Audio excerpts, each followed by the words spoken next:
Hey guys, my name is Victoria, welcome back to my channel. I just noticed that I can't really ever say my name, Victoria. Hey guys, my name is Victoria. Sorry. It is once again time for the wrap up of the month. This time it's my May wrap up and I'm going to show you all the books that I read in May. I finished reading, I think, 6 books. I'm currently reading lots of books, but I finished 6. I'm going to tell you about the other 2 that I'm primarily reading right now. So before we start with the first book, I've been in a reading slump for months now, especially the last few months. The last 2 months it has been extremely difficult for me to just sit down and read a book.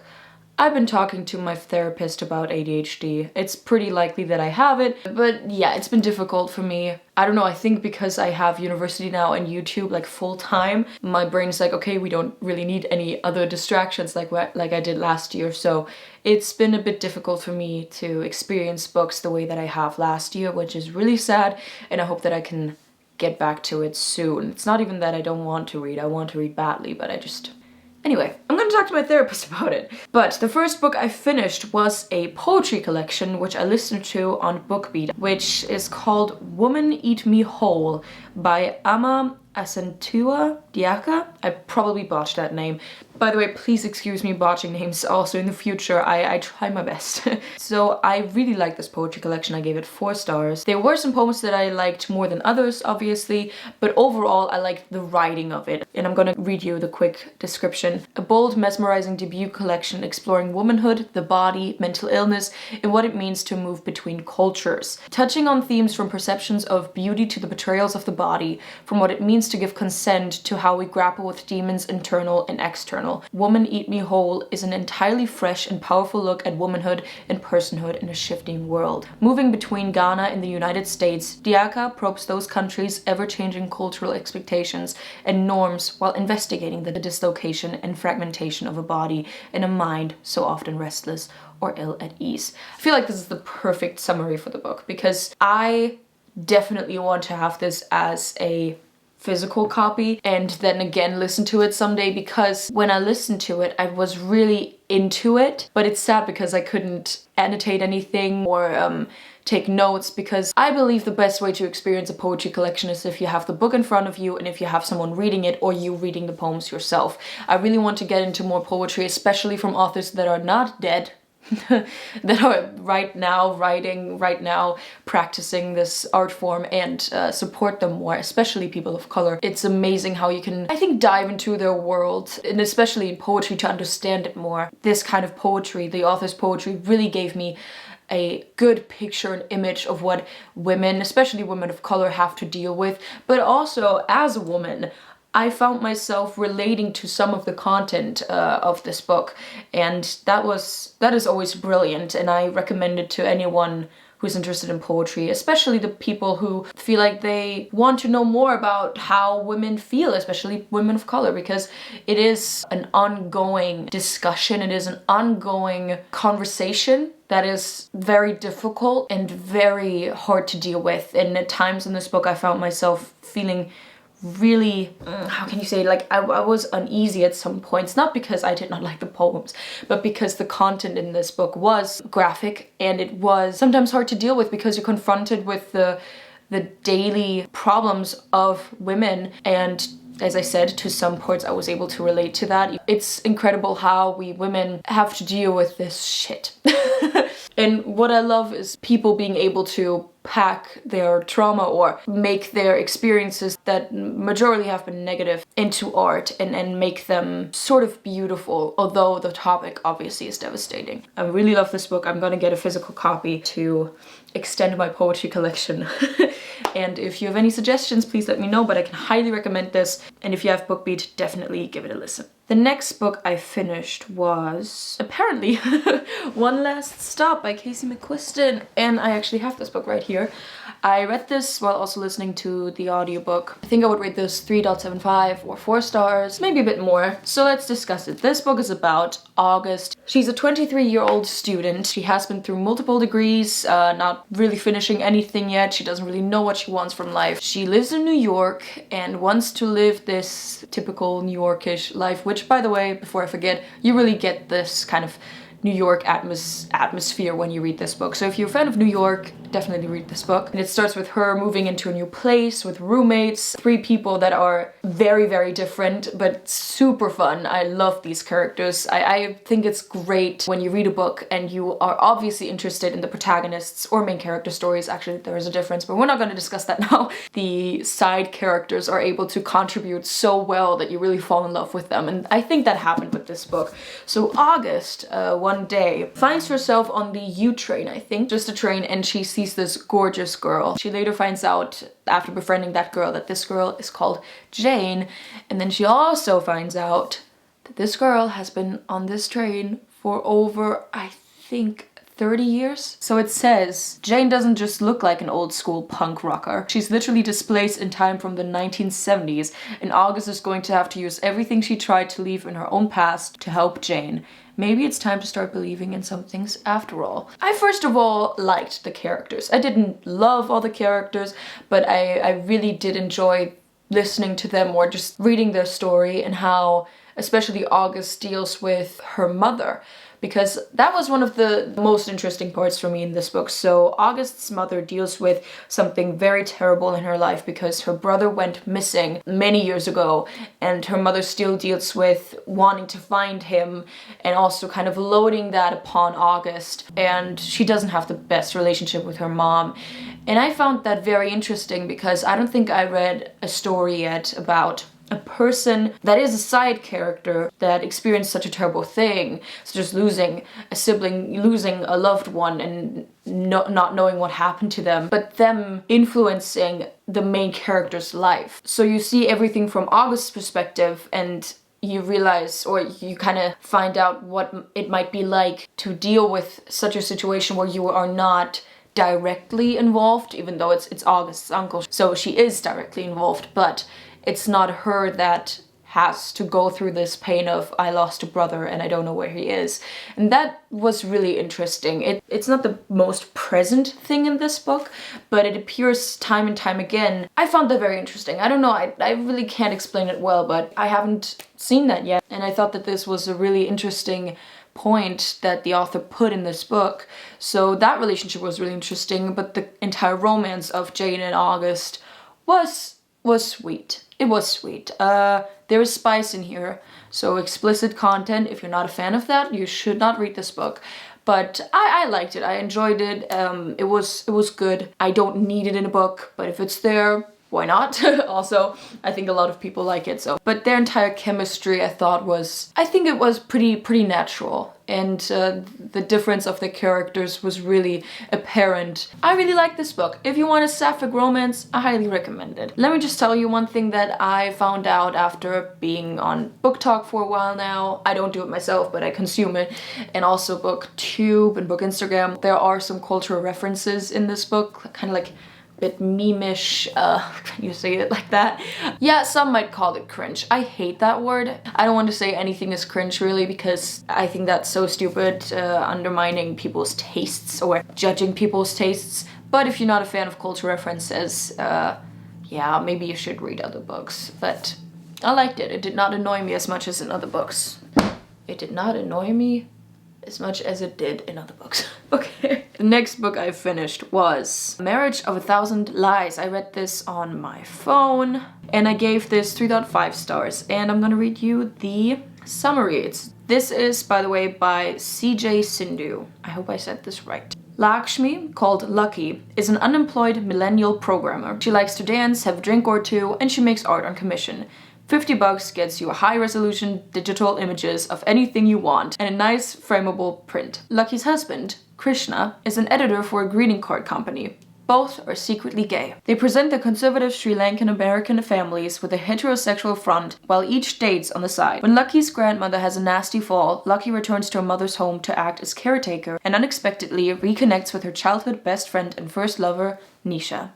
Nisha has agreed to an arranged marriage with a man she doesn't know, but finds herself attracted to her old friend.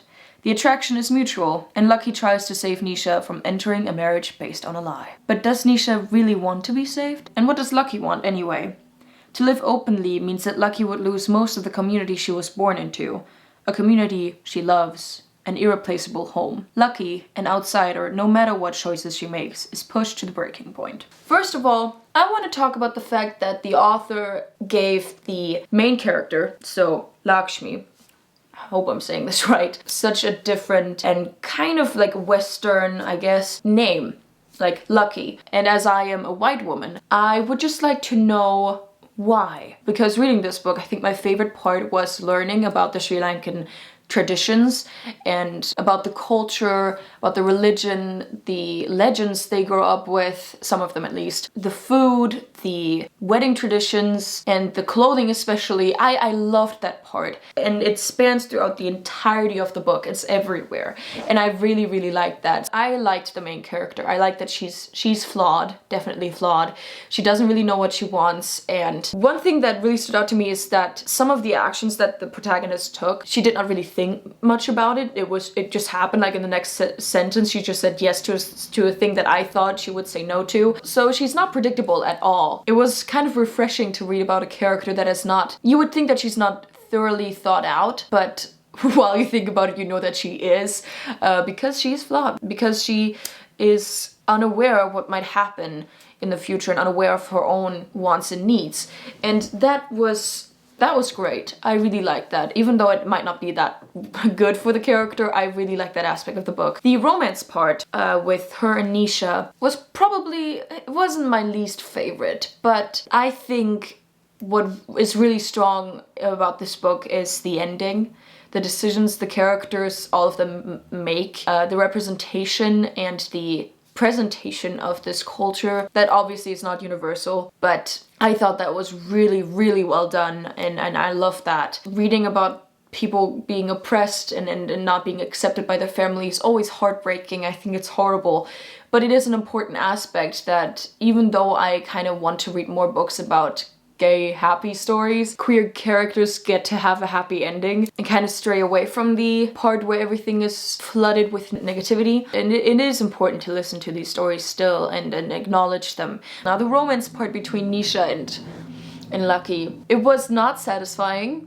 Definitely not. It got kind of frustrating, but in the end, you know why it is that way. And I think the end was very organic, it was very natural, it felt good, even though it might not be as satisfying as other stories might be, or their love story could have been. But in the story, I could not really find myself rooting for them that much. I rooted for the main character. I rooted for Lucky, for her to be happy or free or whatever, but it was a bit difficult, honestly. I wasn't rooting for the romance, I was rooting for the character, and I think that's the part where I will stop.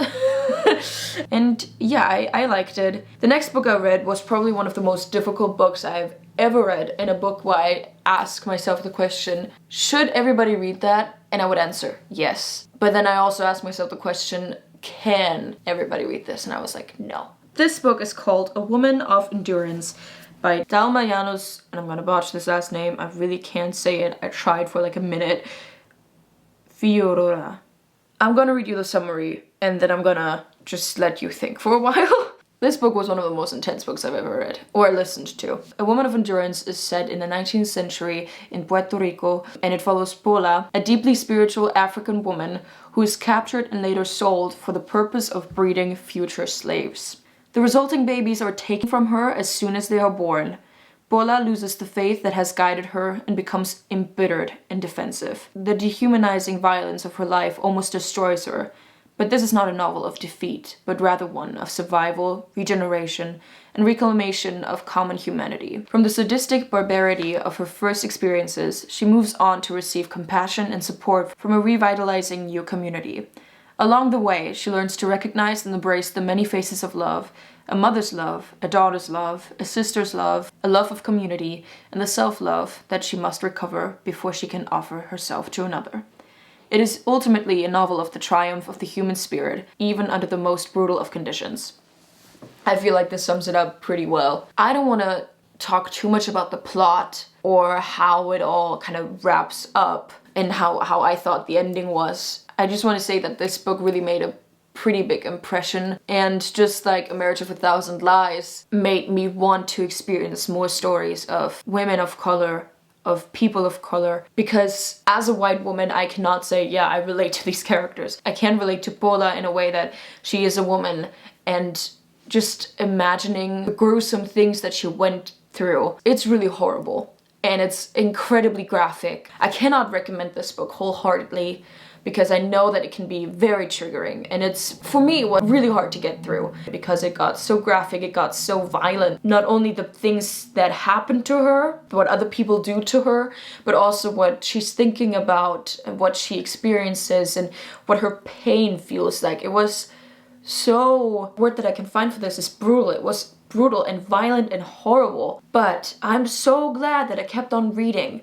because just as the description says, it really is a story not only about the horrors of women of color, especially slaves in Puerto Rico in the 19th century, but it is about how Bola survives the acts. And you think after everything that happened to her, you're like, can this woman please get a break? And she doesn't, because that's not realistic. I believe it's a pretty realistic book, which makes it all the more horrible. But again, the focus really shifts, and you really recognize that focus. That this book really is not about a woman that is being broken, but a woman that is being beaten over and over again and still is able to survive even though horrible things happen. I gave this book 5 stars, and I think it's gonna be in one of the best books I read, and I'm probably gonna buy a physical copy. This was intense, and I would love for everyone to read this because I believe it's very, very important, but I cannot wholeheartedly recommend it to everyone because it is, for me, it was really hard to get through, and I believe that some other might find it very hard to get through as well. You have to decide on your own. Please read the trigger warnings before reading this book, please do. But one of the best books I ever read. Okay, we have 2 more books to talk about. So the next book I read was The Breakup by Charlotte Barnes. This was actually quite a short audiobook, and this is a romance set, I think, in our time now. So this book is about Edie Parcel. Edie Parcel is freshly, is newly engaged to her high school sweetheart. They want to get married, and they're really happy and everything's great. But a few days after announcing the engagement to everyone, her boyfriend, or then fiance, Rowan, proposes a 3-month break to date other people. Edie is really taken aback and is like, why? So let's just say that Rowan's parents are not the biggest fans of Edie. After he had a long talk with his dad, since they are high school sweethearts, they never really dated anyone else seriously and are in their mid-20s, his dad proposes, you know, are you really sure that you want to do this? Maybe you should try this before. So the whole idea is that in these 3 months, you can date and sleep with whoever you want. Yeah, after that it will be great. They did their thing of trying themselves out and trying things with other people, and then they get married and everything is happy.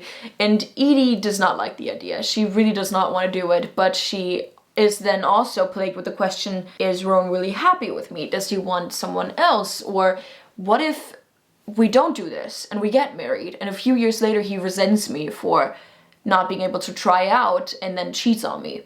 Which I think it's just so toxic, right?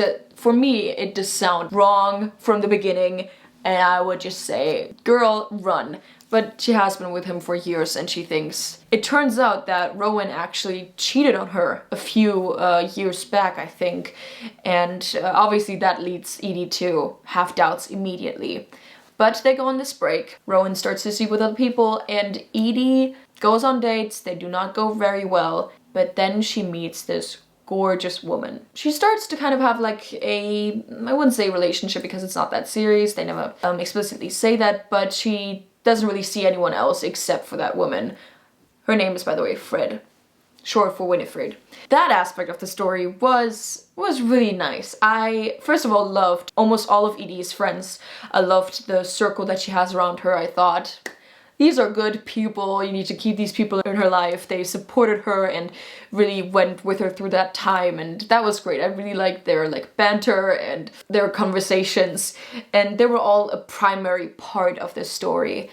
Edie herself, I liked her solutions and I liked the decisions that she made. I felt that it was pretty organic and pretty natural how everything transpired in the course of the book. I liked her romance with Fred. I really liked Fred in general. There's some explicit content in here, but it was mostly like a fade to black. There was just like indication of sexual content, but it's not explicit, so I really liked that. The ending was the one thing that kind of made it fall a bit flat for me. I thought the ending was quite rushed. I would have enjoyed like half an hour of more content, honestly. I think I can always see why the author did this and why the author didn't do that. I'm not really talking about the relationship between Edie and Fred, because I felt like the way that they were concluded was good. I liked that and was pretty natural, but I would have liked a bit more time for Edie to come to certain decisions and a better description of what transpired after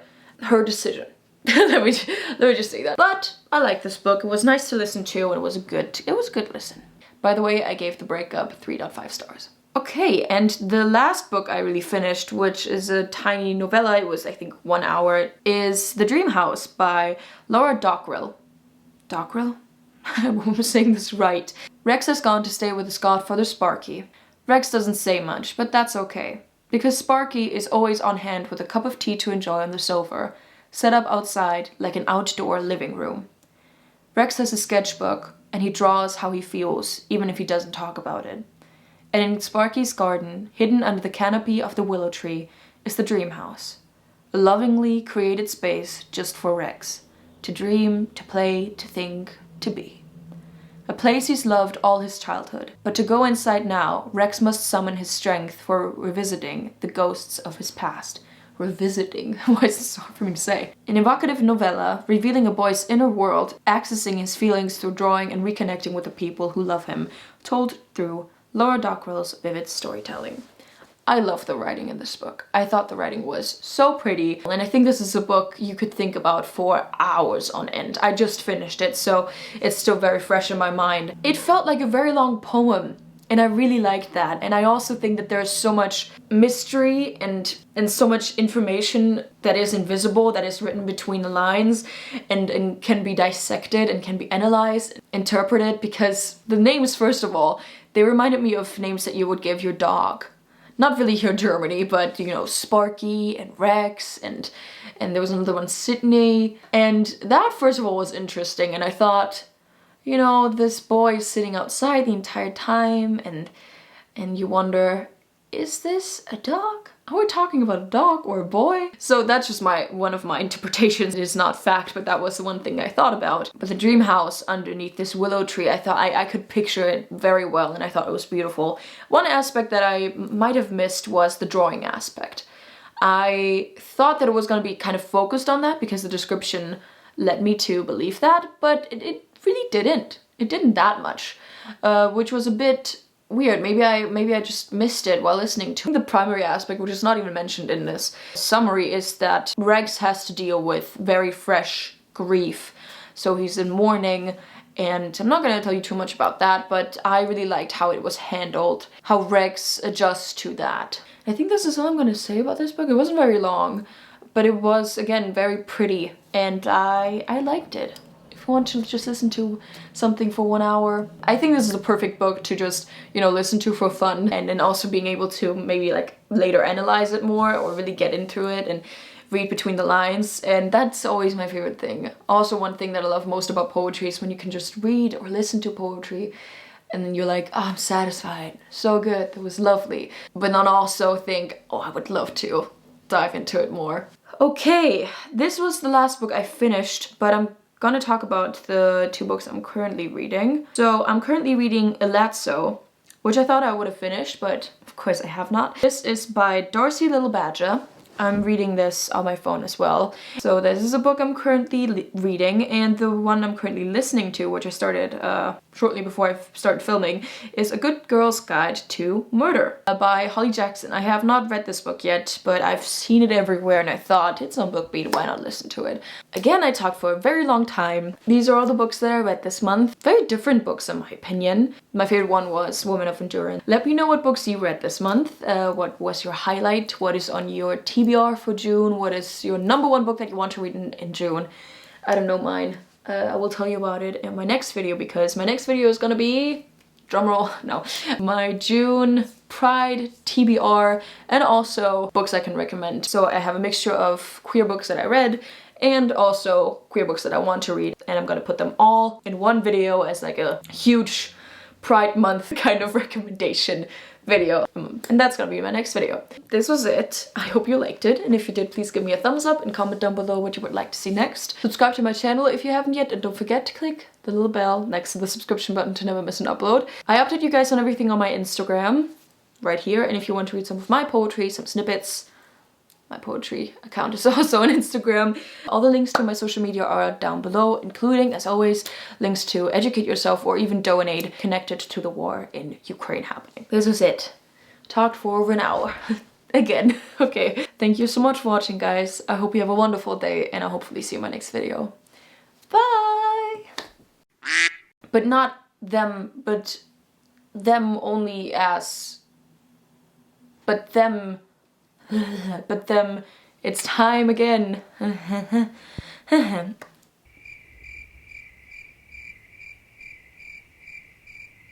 A bold, mesmerizing debut.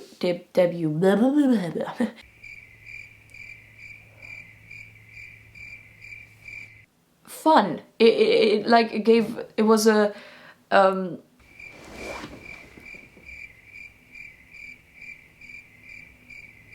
She later finds out after like befriending, why can't I say that word?